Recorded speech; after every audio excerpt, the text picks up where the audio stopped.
morning. Thank you so much for joining me. This is Harriet Cameron with Down to Earth. It's a show in which we talk about the issues that matter. It looks like a summer cold is going to happen to me. Pretty spray that it doesn't. It's all that watering I'm doing in the evenings, like trying to maintain that my lawn doesn't get brown. I'm terrified of that. I live in the Midwest, so we don't have a water problem for those who are socially conscious and probably the water police. But I don't live in California where we have water restrictions. I live in the Midwest where we have the Great Lakes, so we have an abundance of water. Good morning, everyone. Hi. Nice to see you. Today's Thursday, and it is June 18th. Yes, that means we're powering our way through the month of June. And is that a good thing? That's a good thing. Tomorrow will be Juneteenth, right? And it's a day in which I am now seeing that a lot of companies are recognizing Juneteenth as a significant day for Black Americans. And so some companies are going to pay Black Americans for working on that day. And some are going to deem it a holiday, even if the federal government doesn't, and even if the state government doesn't. Some companies are taking that extra step. It would be good if they recognize a lot of private sector entities recognize Martin Luther King. To me, that's a gross disrespect. And today being Thursday, it's the day after the Fulton County District Attorney in Atlanta, in the Atlanta area, in Georgia rather, Fulton County, Georgia, which is where Atlanta is. It's the day after the Fulton County District Attorney announced that charges have been filed against the two officers who are responsible for the death of Rayshard Brooks. I want to talk about that a little bit, but let me just give a disclaimer right here and there. One of the things that I find very disconcerting about this brand of racism is the fact that it shows a grave level of disrespect for a Black woman's womb. I have noticed in the white community that uh, police officers and everybody else who are white respect other whites because they respect what comes out of a white woman's womb. In the Black community, I have found that racism happens because white police officers and most white people do not respect what comes out of a Black woman's womb. That's historic because it stems from racism, where, frankly, let's just be clear, America. Let's just accept that if you grew up and you were told that a group of people are not good, they're criminals, they're not worthy, what are you going to believe? You're going to believe that messaging, right? You're going to believe what your ancestors told you. It's so ingrained in you because you've been hearing it from you were little. So you don't respect it. This is why off police officers can pull people over and snatch young children, snatch college age children out of a car, grabbing them by their necks, pulling them out of a car, and kicking Rayshard Brooks after he had already been dead, stomping on his shoulder because you don't respect Black women. You don't respect what comes out of a Black woman's womb. So I have to look at it. That is the same way that you treat Black people. It's the same way you're going to treat me. So your problem is the color of someone's skin. And let's just be clear about that. Let's just accept that. Right? Let's just accept that that is the problem. I have a caller and I just want to hear what he has to say. Good morning. Welcome to the podcast. Welcome to Down to Earth. I know you might not want to give your name, but I just want to hear what you have to say about this whole Rayshard Brooks situation. Okay. Can you speak up? Excuse me. Can you hold the phone closer to your ear so we can hear you? It's a little low. The volume is a little low. Okay. What about now? Can you hear me now? Yeah, I can hear you a little better, but talk. Let's hear what you have to say, my brother. Okay. What was the question in particular again? We're talking about Rayshard Brooks and the violence against Blacks in America. Well, I mean, when we're looking at the issue that you sound as if you have an accent. Is that correct? Where's your accent? I've lived here long enough. I'm from the Caribbean, so I'm just as Black as the rest of us. Right. Absolutely. A lot of times what we have is the separation of struggle between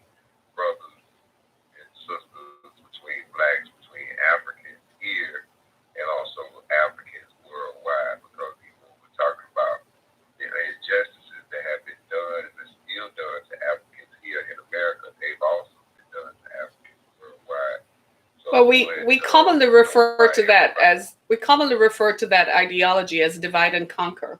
All that it serves to do is to divide a group of people who have, as you say, have a common struggle.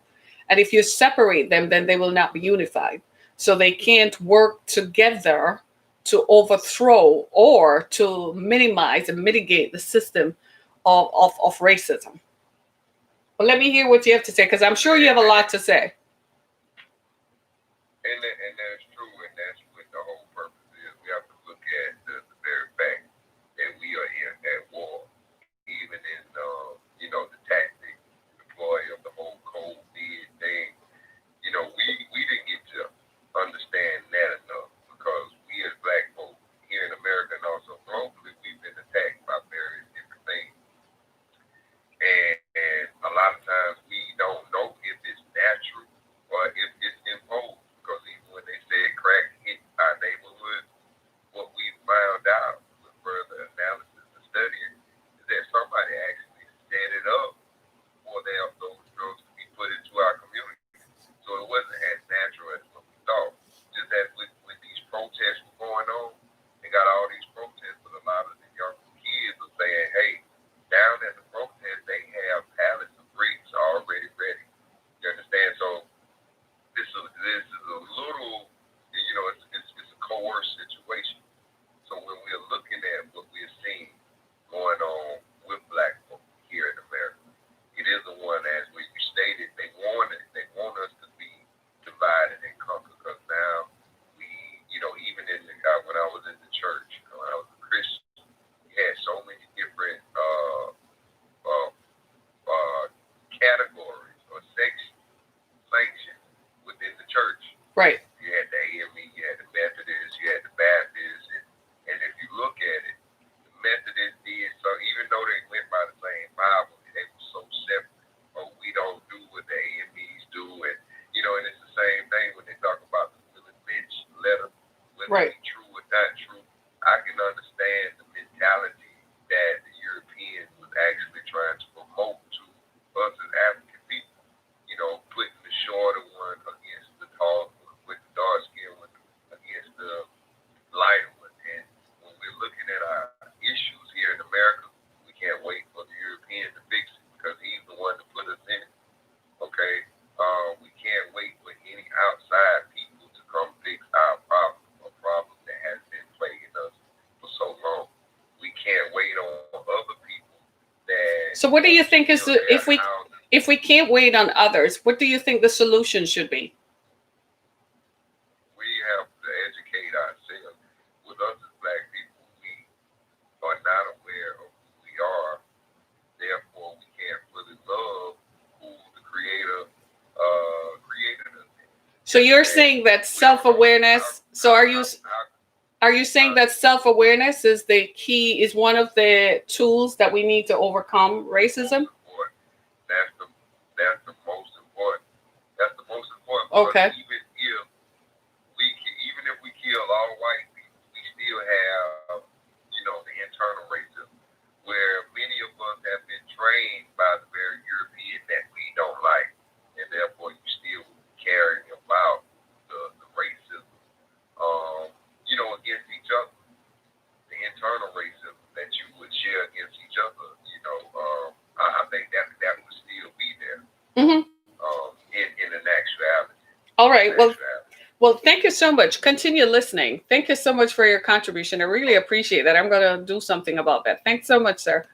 It's one of those things where, as we look at the violence this is a specific type of violence that we're watching. It's officer-involved shootings.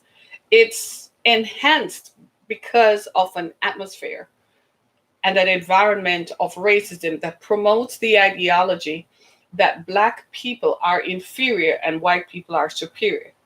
It also says that Black people are criminals and white people are not. Black people are not worthy, and there is nothing good coming out of Black people. And so that's the ideology and the environment in which this racism is allowed to proliferate. And it is allowed to proliferate because the establishment, public policy, has done very little to mitigate the causes and effects of racism. Let's just be clear. Public policy. Public policy is what you and I are elected representatives, right? That's what they do. So we have influence over public policy. This is why it's important to look at the people who are running for election and have a say in what goes on, because invariably their viewpoints and perspectives is what they propagate, and that is what they act on when they become elected. So in this kind of atmosphere, and then of course there is the policy that corporations play. Corporations have their own internal mechanisms, but within large corporations in this country is an underbed of racism. And pretty soon you're going to see emerging blacks within corporate structures are going to start making noise. They have already started. It's a soft rumbling, but it's going to take root. And they're going to start speaking up because the system of racism said that we couldn't go to college, you couldn't get an education, and you could not work a job because you were dumb and stupid. So we went and got an education, and now we can't advance and end up being more qualified than the people who supervise us. That is an ideology of racism. And we must tear down those structures and those ideologies in order for us to prosper. Frankly, it has to start somewhere. Somebody just needs to be brave enough to do it. A lot of corporations are coming forward and saying, yeah, we have an anti-racial policy. We have diversity and inclusion. Let me tell you what diversity and inclusion does. We had a show earlier this week, Barbara Fedida, the executive at ABC News, who is on leave. She hasn't been fired. If she hasn't been fired, don't even start talking ABC News. So I've just totally boycotted ABC News. I'm not watching them because that executive described contract. Let me read it for you. She described contract negotiations for Robin Roberts a few years ago as picking cotton. She also referred to a View host, one of the co-hosts on The View, as low ranked. But she's still at her job at ABC. So ABC has a culture in which in which racism proliferates, is practiced and proliferates. And this happens in corporate structures all over America. So racism is not something that is going to go away just because somebody gets up and says something. You just don't need to say something. You need to do something. Don't just, Hollywood is where you see it in Hollywood every day. How many black actors and actresses in Hollywood are earning $20 million per film? Show me one. Just show me one. Black actors in Hollywood. No, I'm not going to talk about Hispanic actors. They have their own advocates. They can advocate, and Asian actors, they can advocate for themselves. They're not getting beaten and kicked on in the streets of America. And until they feel what that feels like, then they will never know. And it will happen eventually because racism is racism, right? Okay, so why can't we do the same? You see what I'm saying? So blackness is the problem. Being black in the skin is the problem. That's the problem. The problem is color. The problem is that the history of racism that began with the advent of slavery, the Atlantic slave trade, the largest human trafficking event in history was the Atlantic slave trade, where blacks were taken from Africa and brought to the Americas. Let's just be clear, that was human trafficking, the very definition of human trafficking. They were shackled, they were kidnapped, they were beaten, their ancestors, their family members were killed and butchered while they were placed on a ship and taken to God knows where. Nobody knew where the destination was. That's human trafficking. So when you look at that kind of history, and even after slavery, the international slave trade was deemed to be abolished by Spain, Portugal, and England, there's some guy down in Alabama who put his house up, got a loan, he and his friends, and went to Africa and took people and took them back to some place in Alabama now called Freetown, Alabama. This is after the slave trade ended. So it makes no sense for white America. I know you all feel a little uncomfortable. Do you know how I feel? You're uncomfortable because we're talking about racism. How do you think we feel when we have to get behind the wheel of a car? You can't even park in a Wendy's parking lot if you feel like you're too drunk to drive. Come on. How do you feel? How do you feel? You're uncomfortable. I'm not apologizing for your discomfort. I've been uncomfortable for centuries. My ancestors have paid the price. But this is the kind of conversation we need to have. And this violence is very specific. We just watched in shock and awe what happened with George Floyd. And I know many of you are like, surely this does not happen.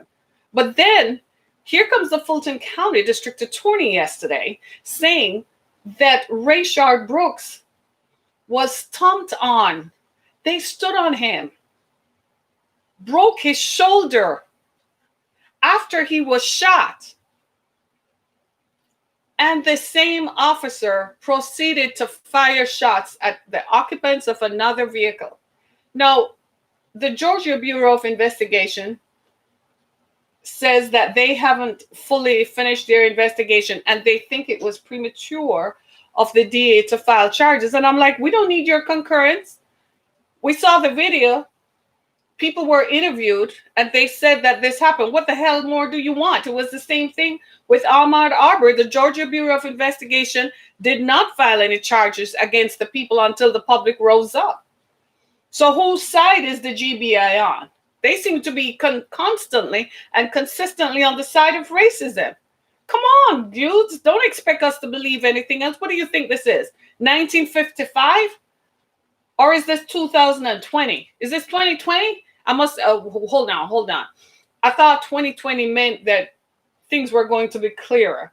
I thought 2020 meant that the vision was going to come to pass. I thought 2020 meant that we're going to see things clearly for the first time. And you want me to sit here and really believe that you're going to conduct an unfettered, unfiltered investigation after the evidence said that this man was stomped on. Now, I want to ask, in what real world, if that had happened to a white kid, what would have happened? You remember Dylan Roof? Yesterday was the 17th of June. Lest we forget, 9 people 5 years ago were killed. 9 black people 5 years ago were killed in a church by a white man. When the police showed up, they gave him a cup of water to drink. He wasn't shot. He wasn't murdered. He wasn't vilified. He was given a cup of water to drink. But a black man who was drunk and parked, he wasn't driving erratically. He was not speeding on the street. He was sitting, he was parked in a Wendy's parking lot, was shot in his back twice, and then you stomped on his shoulder. That kind of violence seems to be very pointed, isn't it? It's almost as if when you hear that kind of account, you want to say, well, who is this person? So there is a prejudice that is applied to the color of your skin when you have an encounter with the law. I love reading what you're saying. So what's the difference in these two people? The color of their skin. Dylan Roof is white. Rayshard Brooks is black. Rayshard Brooks didn't commit a crime. He was parked in a parking lot.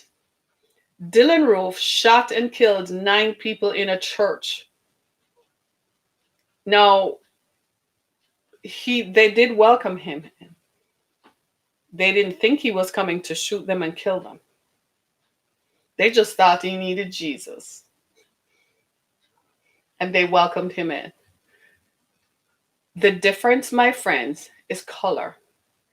That is our specific problem in America. So if you're white, I'm black, we're going to go apply for the same job. You're going to get it. I'm not going to get it. I'm not going to, because you're white, you're guaranteed. Me, I have to jump through 15 hoops. Even when my qualifications are more than yours, I still have to jump through more hoops. Somebody said that Senator Tim Scott, you're hearing a lot about him, he's the only black Republican in the Senate. And the man is as black as I am. I kid you not. And he's saying, well, there's no such thing as systemic racism. And the rest of us want to choke him. Like, seriously? There's a system that protects animals like Dylan Wolf. You're darn right there is. Right? That system is called racism. Right? And you look at Senator Scott, and as much as I respect him and respect his office and what he has accomplished, seriously, brother, I'm going to pray for you because you need help. You need deliverance. For you to sit there and say there's no systemic racism, you and I know that that is not true. Are you afraid? Did they hold a gun to you? Were the two white men standing behind you, were they holding a gun? Like, were they telling you that if you don't say this, you will never work in the Senate again? And there is a price to pay for freedom. Martin Luther King died, didn't he? Is he alive today? Is he alive today? There's a price to pay for addressing this issue. You don't get to be a leader without having some form of accountability. You are accountable to the people whom you lead. You don't get to be a CEO of a corporation without accountability. You do not get to be a senator. And that, the mere fact that you have to say the only Black Republican in the Senate says a whole lot about the Senate. It says a whole lot about our political system. It says a whole lot about the state that he comes from, one of the hotbeds of Confederacy and racism. Somebody put up a thing on Instagram the other day where they said Confederacy only lasted 4 years, but its effects have been world changing for more than 150 years. It was only 4 years. And you still have people walking around that's their heritage. The heritage of racism is what they're glorifying. So when I hear white people say, well, that's my heritage, I said, yeah, you're right. That's your heritage of racism. Don't get offended because you don't know your history. Because that's what Confederacy was. It was to protect the South and the commerce of the South and to round up slaves. That's where policing first started. It was to round up runaway slaves.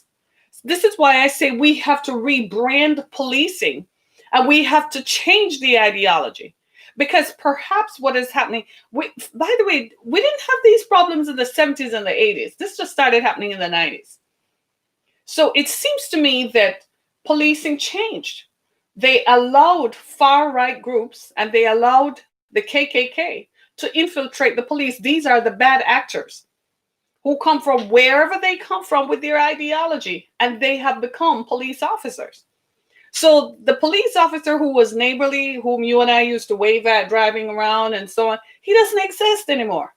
He has been replaced by a different brand purporting to protect and serve, but you're going to shoot somebody in the back and stomp on him afterwards. Now, I want to hear the GBI, the Georgia Bureau of Investigation. They just love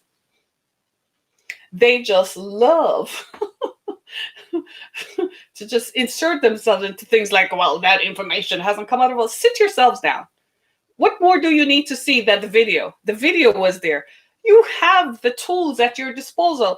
Grab the surveillance videos from the places across the street. It's going to show you that the DA doesn't need, what does he have to consult with you for? He's in his own jurisdiction. He consults with the people in his jurisdiction, which was the Atlanta Police Department. Thank you very much. That's his jurisdiction. No, I don't want that kind of thing, because if he were a white DA, first of all, if it were a white DA, he would not have leveled a felony murder charge against a white police officer. Let's just be clear. A white DA would not have done that. That's what we saw in Minneapolis, didn't we? The white DA would not level a felony charge against a white police officer. It took the Black Attorney General to come and lay the facts out. Do you see what I'm saying? Taking a gamble on his political career. But here's the deal. You don't have a choice. We're in a different day now. There is transparency now required. And now you have to understand that leadership is not about shaking hands. Leadership is not about engaging with others across the aisle and hearing discourse. Understand that leadership, when you have been given a position, Senator Tim Scott, when you have been given that kind of position, you're there to take a stand. You are not there because they gathered together and said, well, we look bad. We, as Republicans, we look too racist, so we're going to put a black man up. Now that you are there, Whatever means it took to get you there, know that you are there. It's time to say, well, we're going to have to do something about this racism. It can't happen. We have to do better. I've looked at some of the reforms that are suggested, and I'm like, but you're already doing it. I don't know that police officers need any more training. Do you? I don't think so. I think they're militarized enough. The police officer is probably more trained than the military right now. They have all the tools that they need. I don't think that that's what it is. I think you need to look at who you're hiring as police officers. I think that's the problem. If you go back to who you are hiring, do you really do investigative work? Do you really check out people's backgrounds? I saw a study was done on how police officers are trained in the US. They're given 21 weeks of training. Do you know in other countries, police officers are trained for 2 years before they're placed on the street to interact with people? Think about that. Do you know that in countries like Finland, Denmark, Sweden, and so on, and you can say in some of those countries, well, they don't interact with Black people. Let me help you out. In those countries and in Germany, there is a large group. There are large groups of immigrants. They're not seeing police violence at the rate that we are seeing here in America. So the training might be an issue. If you're only giving 21 weeks of training, and then with people come with their own perspectives, do you do a psych eval on people? Do you ask questions? Do you investigate their background? Where you come from? So where did your granddaddy come from? What do they believe? Do you see what I'm saying? So I think we need to look at that. I don't believe you can retrofit a systemically racially biased system to be colorblind. I agree. You think I'm defending these racist institutions? Seriously? Does it sound like I do? Gosh, dude, I think they're going to come after me because I'm not defending them at all. Seriously, I don't defend them. I'm not even trying to offer an explanation. I think they're going to come after me because I speak up. I talk about it. I don't like it. I don't know that training is the answer. I don't believe it. Not for 1 minute. I don't believe that you can train them anymore. I think what needs to happen is to look at the people whom you're hiring.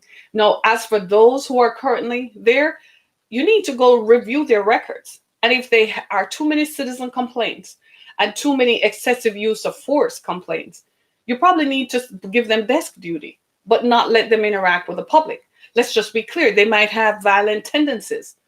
They might just grew up with a violent parent, an alcoholic parent, whatever. So when they encounter somebody who's drinking, all of that just tends to get out. They might have grown up in a home where one of their parents was beaten. So they show up and something is going awry. Or they might have just grown up hearing their granddaddy and their daddy say, kill every Black man that you see. We need to stomp them out of America. You need to ask questions. What kind of questioning is given to these people? If anybody who has ever filed for a job anywhere in America, we all go through that series of questions because they want to find out if you're going to be a potential mass shooter. Do police officers go through that? Is that something that is done at every evaluation? What does an evaluation look like? We have to move past that. We have to disempower the power that they feel. And some of you, I heard a Black, CNN interviewed a Black sheriff from Georgia who defended these officers. I want them to interview him again. I should go look up his number and invite him for his comments. Now that he has heard that they stomped on Rayshard Brooks after he was killed, I want you to justify use of force. I think we give the police too much power. We tell them that they can use force, and then you're going to say, well, what is due force? And then you're going to say, well, if he feels he was in fear for his life, that is going to be his defense every time. I fear for my life.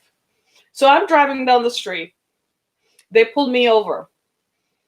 And the police is going to come, and after he shoots me and kills me, he's going to come and tell you all that I was a threat to him and he feared for his life. You holding a gun, right? You're holding the gun and the guy has the taser. Which one of you has the upper hand? Think about that. The person holding the taser has the upper hand or the person holding the gun? Which one? That should empty that out in no time at all. The rest of us are looking at this, and this is what is inflaming the rhetoric, and this is what is inflaming people, is that nothing is being done. We just marched for George Floyd.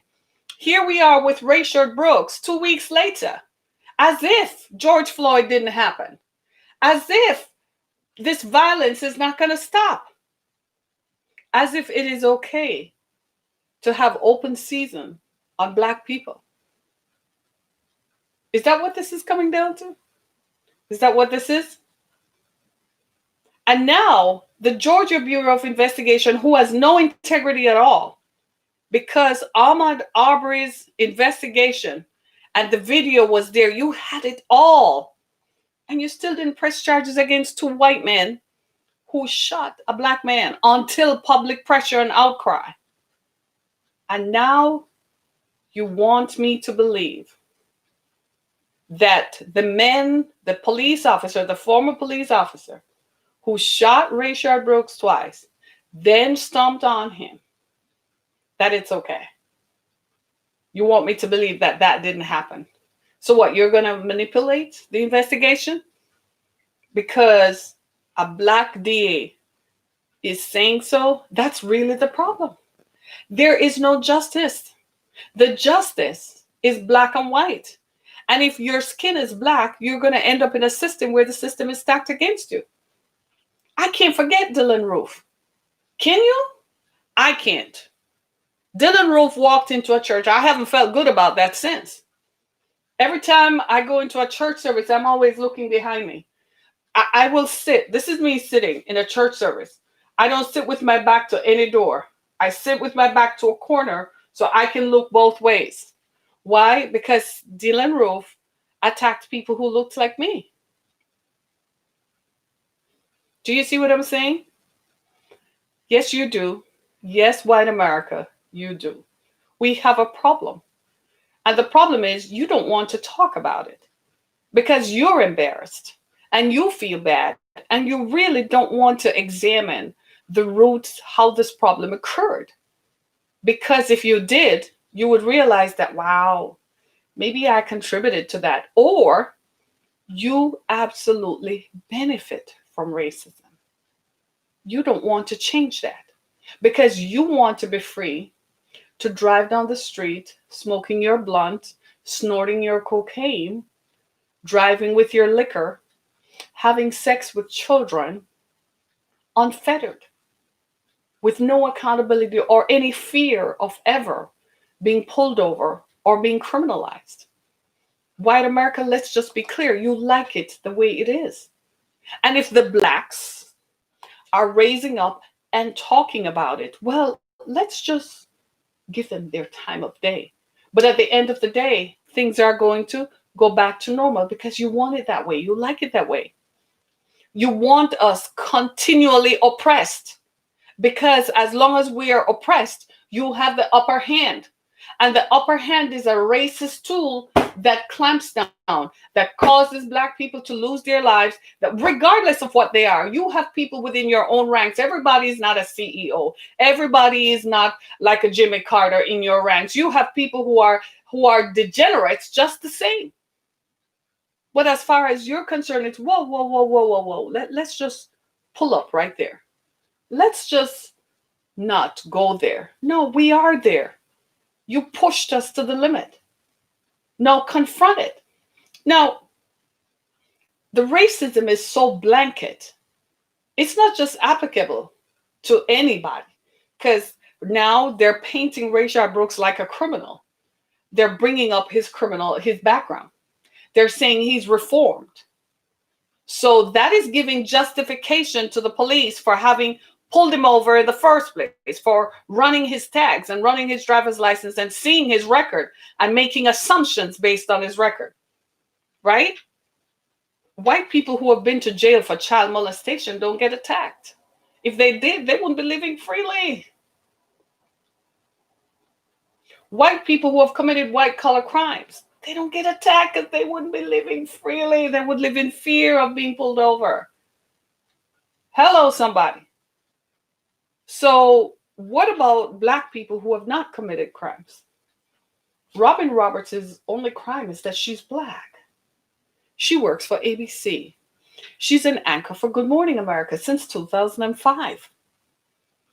She had a recent contract negotiations with ABC, and the executive in charge referred to it as picking cotton. White America. That didn't ruffle you at all. Let me ask you this. If your contract negotiations were referred to as mining coal or trailer park trash, would you have liked it? Nah. Matter of fact, people are going to leave comments on this that I refer to you all as trailer park trash. It offends you, doesn't it? Well, it's the same way. It's the same level of offense when you're going to criminalize black men and women. You're telling me that you don't respect the fruit of my womb, but you want me to respect your little Johnny who has no behavior, who acts out in restaurants. That's what you want me to respect, but you don't want to respect my little Johnny and my little Ashley. Do you see the disconnect? And until we confront that basic methodology, until we confront that basic thought process, we're never going to get past it. As long as you continue to think that you are entitled to a way of life, and we're not, but we worked for it, you just reaped it. Our ancestors worked for it. We're not asking for our piece of the pie. The damn pie belongs to us too. There is no piece of the pie, honey. Hello, there's no piece of the pie. It belongs to us. It's time for us to get it. And if you don't sit there, because right now in corporate structures all across America, in corporate spaces all across America, in boardrooms, and in Oval Offices, and in Capitol rotundas, right now, they're trying to figure out how do we stop this from going forward, because this is going to be a problem. They're going to come out with more draconian laws. They're going to come out with ways in which to stem the tide. This is why you see whom I refer to as whitewashed Van Jones. Notice how his rhetoric has changed. When the George Floyd protest began, he was just as involved. Now he's breaking bread. He's whitewashed. He's not standing on our side of the fence. He's smiling with his oppressors. That means that he recognizes that a black man on CNN recognizes that if he doesn't say what they want him to say, he won't have a platform. He won't have a job. So he wants to continue to be in those spaces. So he's not going to say anything that is going to point out the stark realities. So the only way these are going to be mitigated is when a white person says it. No, that day and time been gone. So we are all uncomfortable as we should be, because this is wrong. That man, that ex-police officer, he deserves to be ex. He took an oath of office that he was going to protect and serve his community. If he has a problem serving a black community, he should have gone to the white community and said, I'd prefer to be over there. And then you hire more black officers to police black communities. That's your solution. Go on a hiring drive. The Detroit Police Department put up a thing. They're hiring more people. Yeah, hire people from the community who look like the community. Solves the problem. How are you going to put a white police officer who has anger management issues already, who has violent tendencies, who more than likely, if he comes from a certain demographic, has exposure to racist ideology? How are you going to put him in a black community and expect that there's not going to be violent encounters? I am beginning now. For the last 5 years, people have been saying a lot of the people who are in jail, I've been there, blah, blah, blah. And I was like, no. I am now beginning to think And I can now see where that is true. A lot of the folks in jail could very well have gotten there on mishaps and misstatements, and could have gotten there simply because of the color of their skin. No, I'm beginning to accept that as a reality. See, before social media and before cell phone cameras, we had cell phone cameras, but who were we going to send it to? ABC, CBS, NBC? They were never going to put it up, right? But now that we have social media, it's the people's media. This is now getting filmed. So now we're seeing it, that it is true. Because before, when we heard that police shot black men, we just assumed that we just took this police's story for granted, that, yeah, he must have been a criminal. He was probably about to rob the Wendy's or whatever. He probably was just a criminal in the wrong. You know what I mean? He was doing something wrong. But now it's being filmed. So now we're seeing that, wait, he wasn't a criminal. He wasn't committing a criminal act. He just fell asleep at the wheel instead of driving on the highway. Something is wrong with that. Something is very wrong. We need to have this conversation, right? I'm so disappointed. My viewer says, as the Black Panther Party for Self-Defense said, power to the people of their communities. Right? And so we've got to understand that we have to get to this place. We must, if we want to move forward.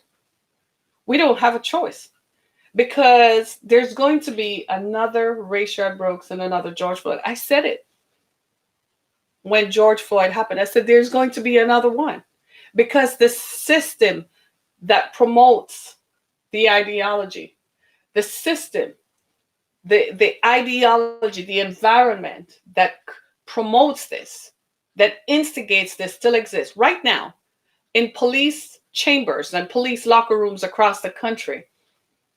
The idea is not to mitigate the violence. The idea is not to, let's change. That's not the ideology that is being discussed.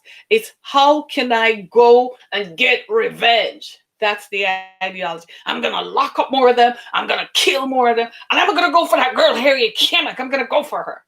That's what they're discussing. They're not discussing, well, we do have a problem. We do have some bad actors. Hey, y'all feel like you're racist or something? If y'all feel like you have a problem, maybe you shouldn't come to work today. If you had a problem, your wife had an argument, your kid backtalk you, because I don't know, we're humans, right? I want to give people the benefit of the doubt. We're humans, right? Okay, so we all have issues. Nobody's home life is perfect. You wake up one day and your spouse has an issue. It becomes a problem. Your kid has an issue, they backtalk you like crazy. And you're like, wait a minute, what's going on? Who gave birth to whom? That's a question I like to ask. Is who carried whom and who gave birth to whom? You birthed yourself? Or was it you who gave birth to me? Right? So we all have issues.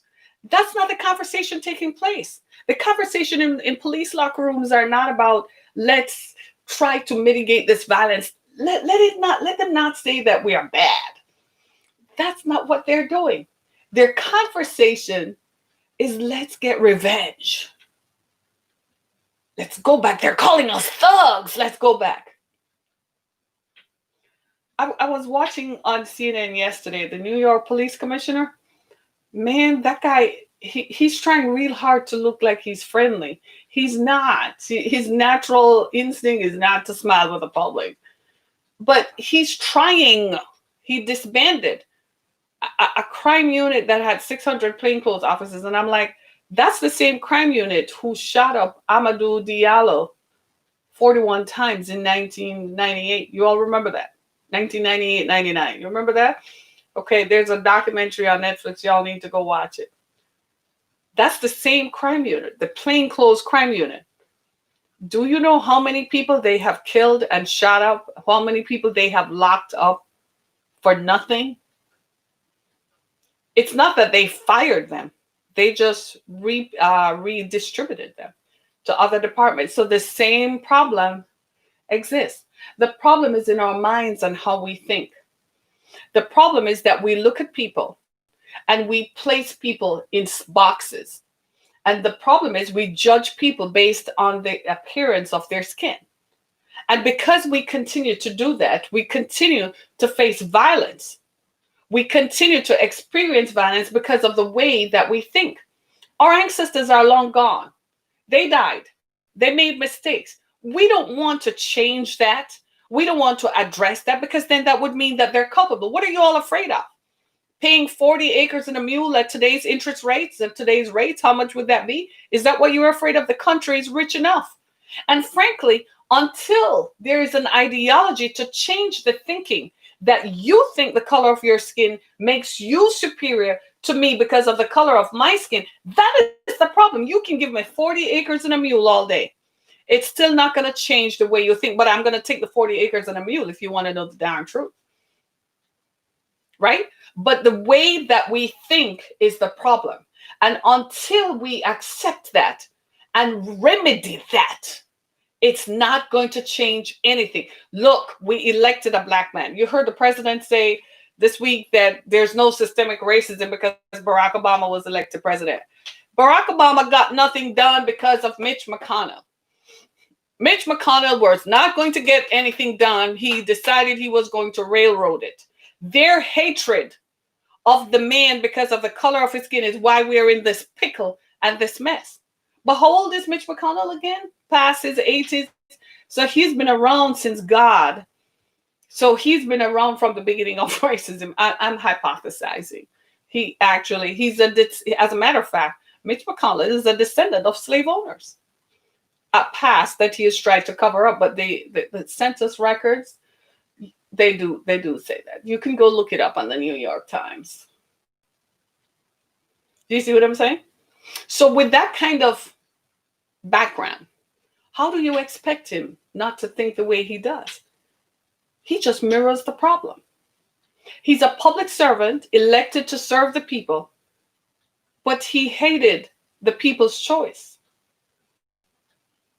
Right?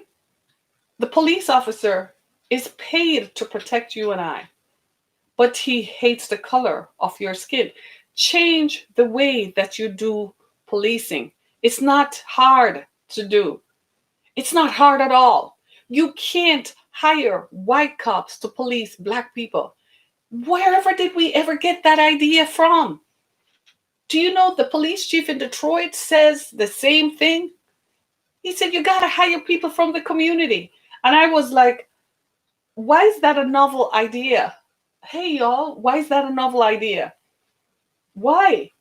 That looks like it should be. If you have a majority black community, you need a black DA, and you need a black chief of police, and you need black police officers. Why? We know the system already. America, we got to change. This is not going to go away. I don't think it's going to go away because you won't let it go away. White America, you won't let it go away. You are still empowering the police. It was the kids who took to the street. The kids were saying enough is enough. But you, the parents and grandparents, were telling them to get off the street and not march with those people. Leave them alone. That's what you were telling them. And telling them, I'm not going to pay your school fee if you continue to be out there. I'm not going to pay your rent if you continue to be out there. You are perpetuating racism. What about you in Hollywood? Are you going to pay some of these black actors 20 mil per flick? Show me a black actor who's making 10 million per film in Hollywood. If there were, Tyler Perry wouldn't have his own Hollywood in Atlanta, dedicated to the exposure and art and artistic expression of people of black origin. Come on now. Do you see what I'm saying? This problem is like a disease. This problem is an endemic problem. It's so embedded into our psyche. It's a system. It's everywhere. It happens in Atlanta. It happens in Louisville, Kentucky, where they still haven't charged the officers who shot Breonna Taylor 7 times. What kind of system is that? It happens everywhere. It happened in Minneapolis, happened in New York. Eric Garner Ferguson, Sanford, Florida. It's systemic in its application. I can't begin to tell you how many times what my first encounters with it, I just thought people were uncool and were rude. Wow. But an ignorant person. It took I said, wait, no, you can't be racist towards me. What makes you think you racism as in you think the color of your skin makes you better than me? I'm like, you gotta be kidding me. I have never for the life of me understood the proliferation of this perspective. Never in my darn life have I can't get it, y'all. Help me. I cannot get how anybody could ever think that the color of your skin makes you better than the next person. I would rather think along money. It would be better if you used money as a marker. But then I'm going to ask you how you got your money. Because if you robbed and killed people to get your money, you're no different than the drug dealer. I'm just laying out the facts as they are. These are the facts of human culture. These are the facts of how human beings live. Let us just be clear. So until we get to the place where this form of ideology, as Bob Marley said, and I'm going to leave you with this. Bob Marley said this, until the philosophy that makes one race feel superior and another race feel inferior, until that philosophy is permanently abandoned and discredited, we're not going to have peace. That's where we are in America today. Are we willing to confront that? That the ways in which we have been raised to think about ourselves are wrong. That what our ancestors said about people is wrong. What they said is wrong. What we feel about people is wrong. And that it is time to level the playing field. It is time to let it go. Black people don't deserve a piece of the pie. The pie belongs to us too.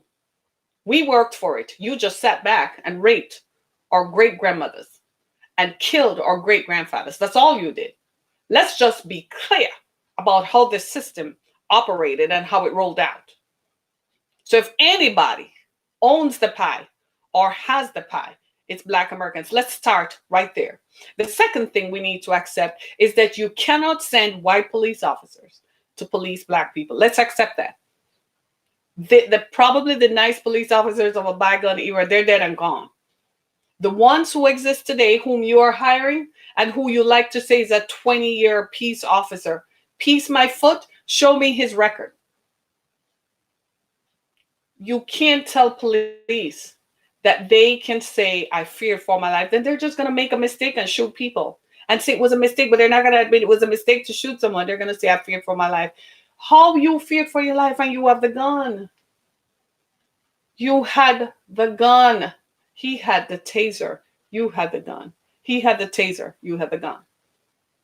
According to the Georgia Code, a taser is considered a form of force. But in this case, even if Rayshard was holding the taser, you had over 20 or 15,000 police officers on backup who are going to come and show up with force. We can't give the police blanket immunity. We have to hold them accountable. This is the time. Face it, America. Face it that you have a problem in your corporate structure. Yes, you do, because you actually discriminate against people by their color when they apply for loans. Yeah. And when they apply for, jobs, you do. It's not equitably distributed. And Black Americans, wherever you are, come out of the closet. Start talking about this stuff. We got to fix this. Let's go. We got to fix this. It can't happen. Can't happen. And as long as these killings continue, it is going to be what it is. Because the young people, Generation Z, says we're not going to live with this. So we're here. We got to go along to get along. And they're like, no, we ain't. Generation Z says no. Black and white alike. They're like, no, we're not going to go along to get along. If this is the pie, then how many people live here? How many people? The pie should be distributed. Who made this?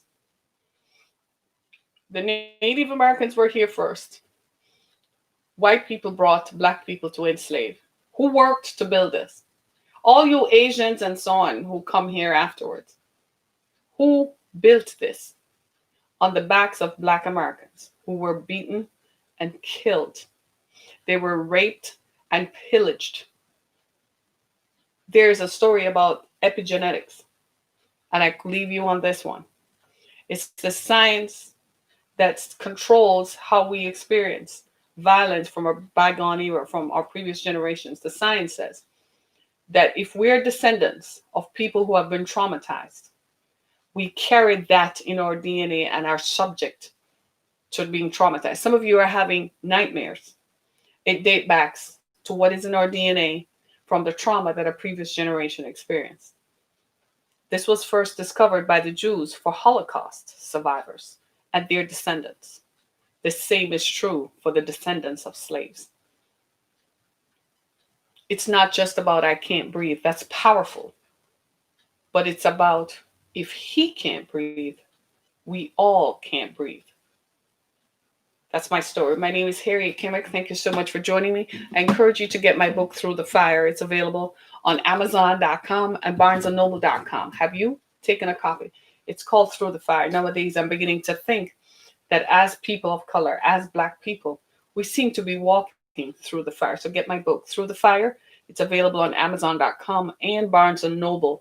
And for more information about who I am, please visit my website, harrietkimmick.com, as well as continue to listen to us on Spotify, iHeartRadio, Apple Podcasts, and Google Podcasts. Thank you so much for your comments. I appreciate your input, and I appreciate your energy. And I know tomorrow is Juneteenth, and I just want to say we're all in this together, and just stay safe.